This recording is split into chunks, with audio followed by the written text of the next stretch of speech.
सास मीरा नेहा को जलीकट्टी सुना रही थी। नास पीटी कब से सुनी कोख लिए बैठी है। इतने साल हो गए, अभी तक एक बच्चा नहीं जन्म पाई। जाने कब पोते का मुंह देखूंगी, या फिर देखूंगी भी या नहीं। लगता है पोते का मुंह देखे बिना ही दुनिया छोड़ दूंगी। सास की जलीकट्टी सुनकर बेचारी बहू नेहा रुआसी हो गई। आखिर वो भी क्या करे। बात यह है कि नेहा और विवेक की शादी हुए लगभग 8 वर्ष हो गए थे, मगर अभी तक उनकी कोई औलाद नहीं हुई थी।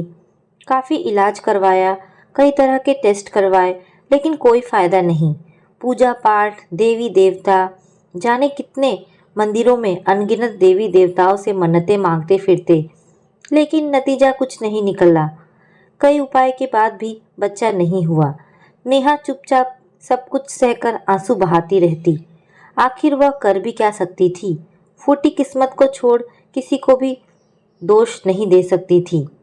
सारा टेस्ट करवाया, न उसमें कोई खराबी थी और ना ही उसके पति में। फिर वो करे तो क्या करे। कई बार पति पत्नी दोनों ने बच्चा गोद लेने की सोची, लेकिन मीरा देवी मना कर देती। मीरा देवी का कहना था, मुझे मेरे घर का चिराग ही चाहिए, जो अपना खून हो, जिसमें मेरे बेटे का अंश हो। चाहे जो हो, जब हो, बेटा हो या बेटी हो, कोई फर्क नहीं, बस तेरी कोख से जनी हो। कहने को तो वह बहू को रोज 4 बातें सुना देती, लेकिन वो भी समझती थी कि सब किस्मत की बातें हैं। जब तक ऊपर वाला नहीं चाहे कुछ नहीं हो सकता। बहुत जलीकट्टी सुनाने के बाद वो बहू को समझाती भी थी कि माफ़ कर देना नेहा बहू, उम्र हो गई है, क्या करूं, रहा नहीं जाता। पोता पोती की चाह में बहुत तरस गई हूँ, इसलिए सारा गुस्सा तुझ पे ही उतार देती हूँ। नेहा भी सास के गले लग फफक फफक कर रोने लगती। सास मीरा भी भरे मन से नेहा को ढांढस देती। चिंता मत कर बहू, भगवान के घर देर है, अंधेर नहीं। एक ना एक दिन तेरी कोख जरूर भरेगी। लेकिन नेहा अंदर ही अंदर टूटती जा रही थी। अब उससे अपने बांझ होने का दंश झेला नहीं जा रहा था। उसकी उम्र की आस पड़ोस की औरतों की गोद में बच्चा खेलता देख उसका मन पीड़ा से रो पड़ता।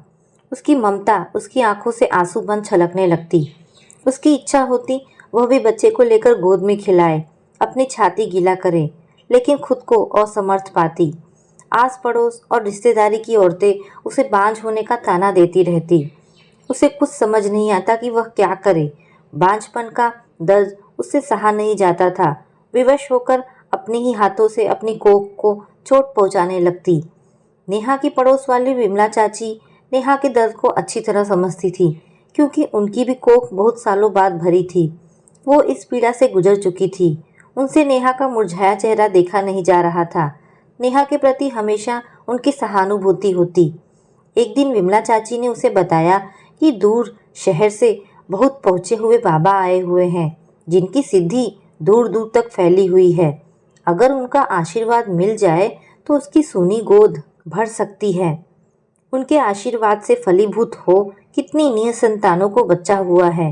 नेहा को मानो मन मांगी मुराद मिल गई हो। जैसे जानकर उसका भी मन हुआ कि वह बाबा के पास जाए। उसने सारी बातें अपनी सास मीरा देवी को बताई। नेहा ने सास से कहा कि माँ जी, दूर शहर से एक चमत्कारी बाबा आए हैं। उनकी ख्याति दूर दूर तक पहुंची है। कहते हैं कि उनका अगर एक बार आशीर्वाद मिल जाए तो बांझ औरतों की भी कोख भर जाती है।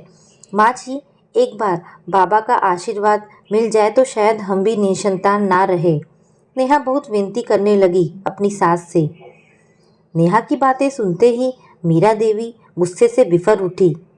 वह छोटे शहर की जरूर थी, लेकिन साधु संत और पाखंडी बाबाओं को भली भांति जानती और ऐसे बाबाओं के चोचले को अच्छी तरह समझती थी।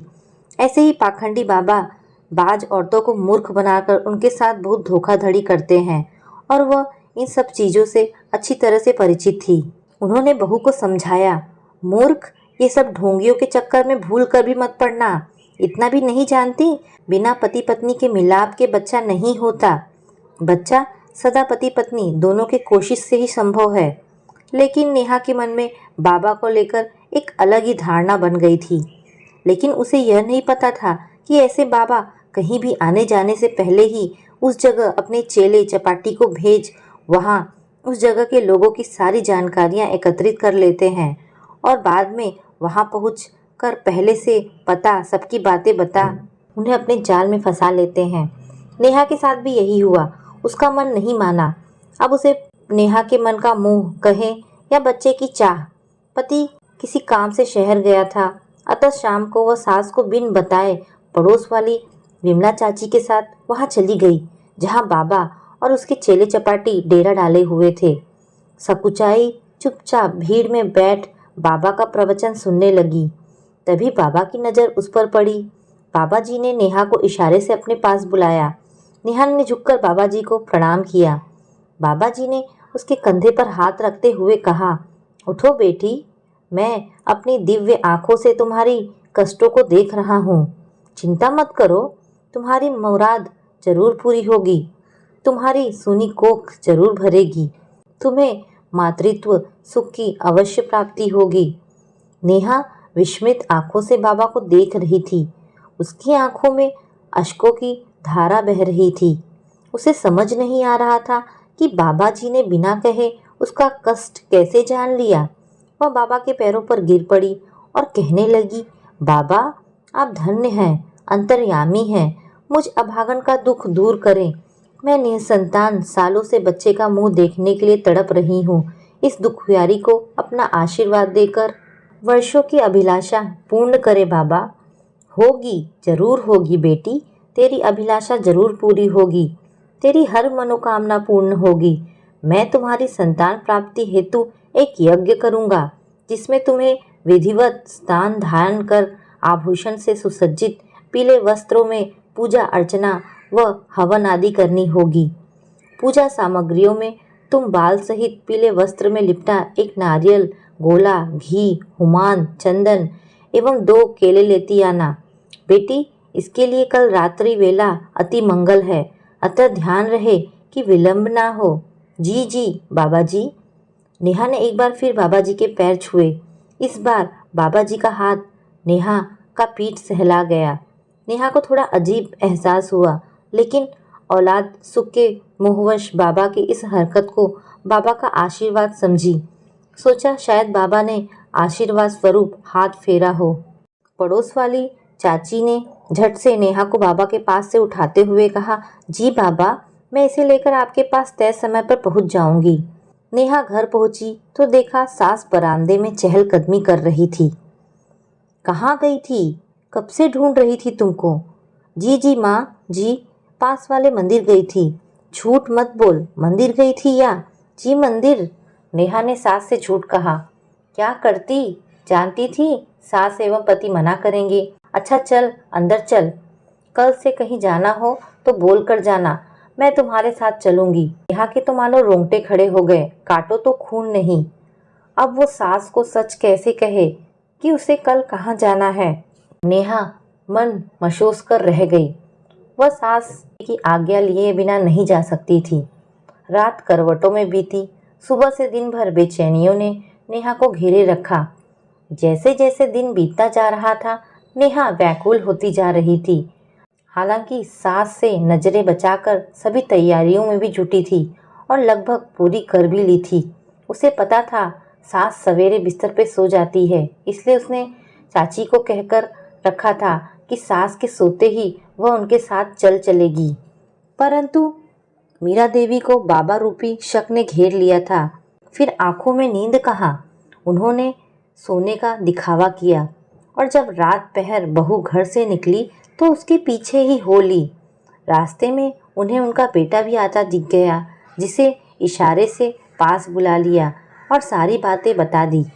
वो चाहती तो बहू को वहीं रोक भी सकती थी, लेकिन मीरा देवी ने बहू की आंखों पे चढ़ी पट्टी हटाना जरूरी समझा। नेहा इन सब से अनजान बाबा जी के पास पहुंच चुकी थी।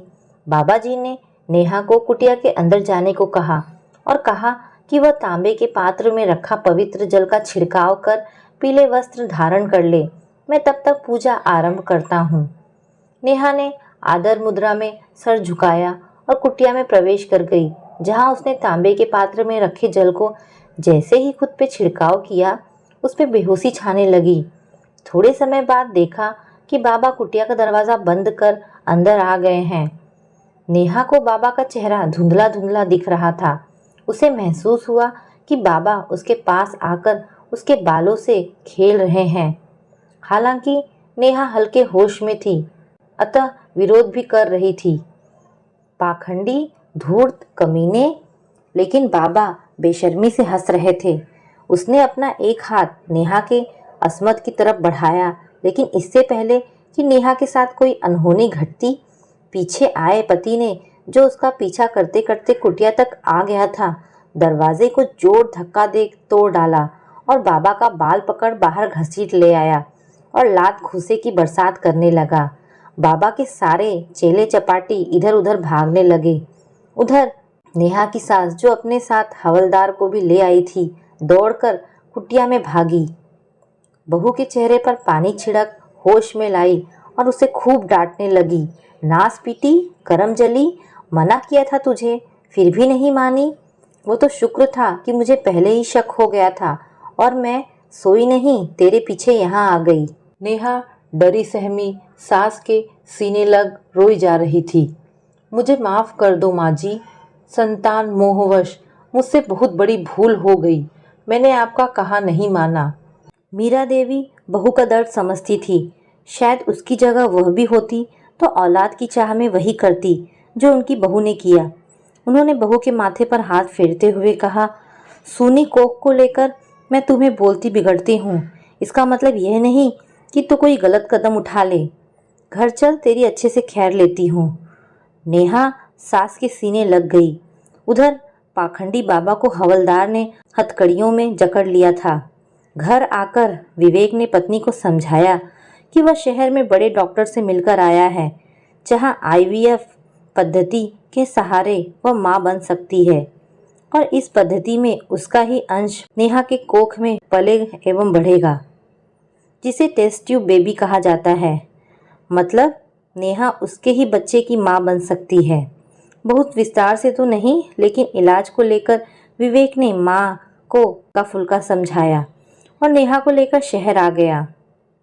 सारी प्रक्रियाओं के बाद नेहा ने एक सुंदर स्वस्थ बच्चे को जन्म दिया, जिसे लाकर नेहा ने बड़े प्यार से अपनी सास मीरा देवी की गोद में डाल दिया। एक तरफ जहां मीरा देवी पोते का चेहरा देख फूले नहीं समा रही थी, तो दूसरी तरफ नेहा अपनी सास को देख श्रद्धा से मन ही मन नतमस्तक हो रही थी। साथ ही साथ वह सोच कर काँप भी रही थी कि अगर सास न होती तो आज वह कहीं की नहीं रहती। औलाद की चाह में बे औलाद होने का दंश उसे पाखंडियों के हवस का शिकार बना देता। तो दोस्तों, ये कहानी आपको कैसी लगी?